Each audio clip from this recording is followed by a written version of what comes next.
My name is Jonathan. I run the Center for Paranormal Research. I founded it many years ago. I was curious as to what happens to us after we pass.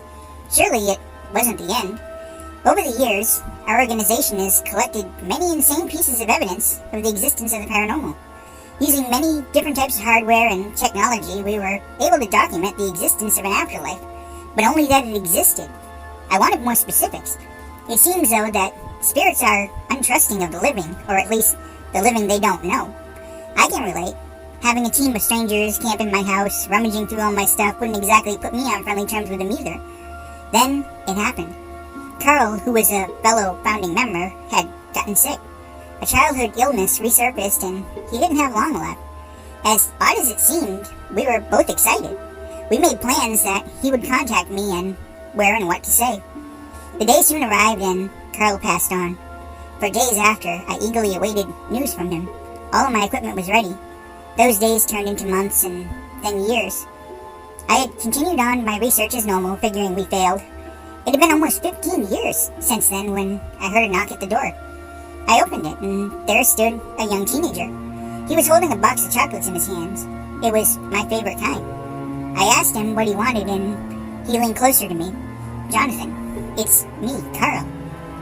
I was taken aback, but let him in. "Wait," I said. "How?" "Reincarnation," he laughed. He told me he was 14 years old and had known since birth who he really was. We sat down, and he started to tell me all the specifics. "Why did you take so long to contact me?" I asked at last. "Well," he said, laughing and pointing at himself, "no one takes kids seriously. I had to be old enough so that it wouldn't be suspicious for me to be gone from home or school for a little bit. Unfortunately, it couldn't be helped. I'm sorry, it must have been hard not hearing from me all that time and waiting." I held my hand up and shook my head. "Nonsense, you did just fine." "And," he said, laughing, "you should eat those chocolates. Do you know how much they cost? I'm just a teenager. I'm not a wealthy man like I used to be." He smiled. I laughed and took a couple of them. After minutes of continued conversation, I could feel something was wrong.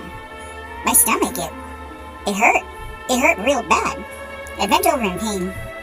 "Sorry, Jonathan," Carl said, leaning over. "They don't normally do reincarnation, but you and your research, you were getting too close, and some higher-ups from the other side sent me back to silence you."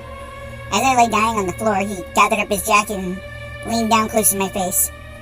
"Well," he said, "looks like the roles are reversed. I'll see you in, 70 or so years." My vision went dark as he exited the front door.